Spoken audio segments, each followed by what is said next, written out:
నమస్తే, welcome to our channel. మన jackpot soan Veerraju గారు ఉన్నారు కదా, ఆయన నిన్న నామినేషన్ వేయటం జరిగింది. అది కూడా చూడండి, ఆగమేఘాలపై నామినేషన్ అంట. కూటమికి 5 ఎమ్మెల్సీ సీట్లు వస్తే 3 ఏమో తెలుగుదేశం పార్టీ, మరి 1 జనసేన పార్టీ, 1 బీజేపీ పార్టీకి అయితే పొత్తులో భాగంగా కేటాయించడం జరిగింది. ఆ వచ్చిన 1 సీటు ఎవరికి వస్తుందో అని నిన్న పొద్దున వరకు ఉత్కంఠ నెలకొని ఉంది. మన సోమ్ వీర్రాజు గారు ఎలా డీల్ చేసినారో మనకు తెలియదు, కానీ ఉన్నట్లుండి ఆయన పేరు మీద బీఫామ్ వచ్చింది. అది కూడా ఏ విధంగా వచ్చిందో చూద్దామనండి. ఆగమేఘాలపై నామినేషన్, ప్రత్యేక విమానంలో హైదరాబాద్ నుంచి బీజేపీ బీఫామ్, ప్రత్యేక విమానంలో అంట. ఏమో మళ్ళా మరి ఏమన్నా సోము వీర్రాజు వల్లనే చంద్రబాబు నాయుడు గెలిచాడా, సోము వీర్రాజు వల్లనే పవన్ కళ్యాణ్ గెలిచాడా? ఈ ఎన్నికల్లో సోము వీర్రాజు ప్రచారం చేస్తూ ఉండగా నేనైతే చూడలేదు. మీరు చూసింటే కింద కామెంట్లో తెలియజేయండి. ఈ సోము వీర్రాజుకి ఇంత ఇంపార్టెన్స్ ఎందుకు ఇస్తున్నారో నాకైతే అర్థం కాలేదు. సోము వీర్రాజుకి తెలిసిందేమంటే, ఎవరిని పడితే బీజేపీలో పని అవుతుందో పక్కా నాడి పట్టేసినాడు. ఆ నాడి పట్టే RRR రఘురామకృష్ణంరాజుకు నరసాపురం టికెట్ రాకుండా చేసి రఘురామకృష్ణంరాజుని బీజేపీలోకి రానికుండా చేసింది కూడా దాని వెనక ఉన్నటువంటి తతంగం మొత్తం నడిపింది కూడా సోము వీర్రాజు గారే అనేసి అప్పట్లో వార్తలు కూడా వచ్చింది. సో సోము వీర్రాజు ఎంత ప్రత్యేకమంటే, డైరెక్ట్గా మోడీ ప్రధానమంత్రి కావడానికి కూడా సోము వీర్రాజే కారణమైనట్లు అంత ఇంపార్టెన్స్ ఇచ్చి ఆగమేఘాలపై నామినేషన్ వేయించినారంట. అది కూడా ప్రత్యేక విమానంలో హైదరాబాద్ నుంచి బీజేపీ బీఫామ్ పంపించిందంట. దానిపై సంతకం పెట్టడానికి ఢిల్లీ నుంచి మరో ప్రత్యేక విమానంలో వచ్చిన పురంధేశ్వరి అంట. సోము వీర్రాజు ఎక్కడైనా ప్రచారం చేసినాడా? సోము వీర్రాజు వల్ల కూటమి ప్రభుత్వానికి 5 పైసలు ఉపయోగమైనా జరిగిందా? ఏమంటే కేవలము సోము వీర్రాజు అనే ఆయన సీనియారిటీని పరిగణనలోకి అయితే తీసుకున్నట్లుంది. తీసుకున్నారు, మరి ఇంత హడావిడి ఎందుకు చేసినారో మనకు తెలియదు. ఉత్కంఠ మధ్య భాజపా ఎమ్మెల్సీ అభ్యర్థి సోము వీర్రాజు నామినేషన్. ఇక్కడ ఒక కామెడీ చెప్పాలి మీకు. ఈయన 2014 నుంచి 2019 వరకు ఎమ్మెల్సీ చేసింది చంద్రబాబు నాయుడే. ఇప్పుడు ఎమ్మెల్సీ చేస్తా ఉండేది కూడా కేవలం తెలుగుదేశం పార్టీ తరపున మరియు చంద్రబాబు నాయుడు తరపున.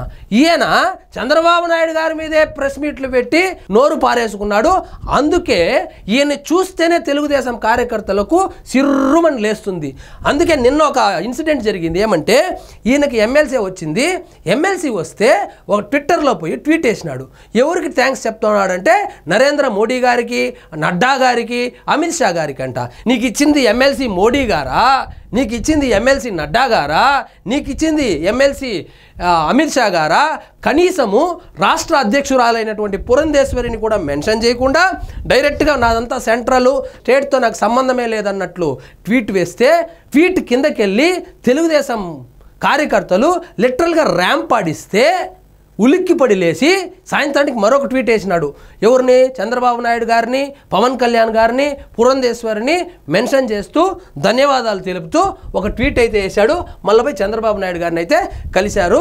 ఇక్కడ చూడండి, ఆగమేఘాలు అనే మాటకు అచ్చంగా సరిపోయే సంఘటన ఇది. బీఫాము ప్రత్యేక విమానంలో హైదరాబాద్ నుంచి రాగా దానిపై సంతకం చేసి ఇచ్చేందుకు పార్టీ అధ్యక్షురాలు మరొక ప్రత్యేక విమానంలో ఢిల్లీ నుంచి వచ్చారు. ఈ ఫామ్ తీసుకొని నామినేషన్ అసెంబ్లీలో సమర్పించాల్సిన అభ్యర్థి ఉదయం 10:30 గంటలకు రాజమహేంద్రవరం నుంచి బయలుదేరి శరవేగంగా అమరావతికి చేరుకున్నారు. ఎమ్మెల్సీ పదవికి ఇంతటి విలువైన నామినేషన్ ఎప్పుడూ లేదేమో అనే స్థాయిలో నిలిచింది. ఆంధ్రప్రదేశ్ చరిత్రలోనే కని విని ఎరుగని రీతిలో నామినేషన్ అయితే వేశాడు. వాళ్ళకు ఉండేది 8 మంది, కానీ బీజేపీ పెద్దలైతే ఒత్తిడి చేసినట్లు తెలుస్తుంది. మాకు ఖచ్చితంగా ఒక ఎమ్మెల్సీ కావాలని. అదేదో ఇస్తే ఇచ్చినారు, పని చేసేవాడికి ఇచ్చింటే పర్లేదు.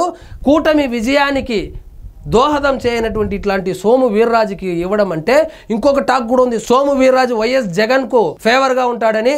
మరి చూడాలి. మరి ఇప్పుడు సోషల్ మీడియాలో ఒకటే ట్రెండ్ అవుతుంది, ఎమ్మెల్సీ ఇస్తే ఇచ్చారు, వాళ్ళు అడిగినారని మినిస్టర్ కూడా ఇవ్వబోతారు, మీ వేలుతో మీ కళ్ళే గుచ్చుకోవద్దండి చంద్రబాబు నాయుడు గారని నిన్నంతా సోషల్ మీడియాలో తెగ ట్రెండ్ అయింది. ఇదండి ఈరోజు మన టాపిక్. సో ఆగమేఘాలపై మన సోము వీర్రాజు గారి క్యాలిబర్ ఏందో చూశారు కదా. సో ఇట్లా ఇంత కెపాసిటీ ఉన్న ఆయన మంత్రివర్గంలోకి వచ్చినా కూడా ఆశ్చర్యపోవాల్సిన అవసరం లేదు. మరి మంత్రివర్గంలో వస్తే మాత్రం సోషల్ మీడియా ఫైర్ అవ్వడం మాత్రం ఖాయంగా కనిపిస్తుంది. ఇదండి ఈరోజు మన టాపిక్. మీకు ఈ వీడియో నచ్చినట్లయితే లైక్ చేయండి, షేర్ చేయండి, ఛానల్ మాత్రం సబ్స్క్రైబ్ చేసుకోవడం మర్చిపోవద్దు.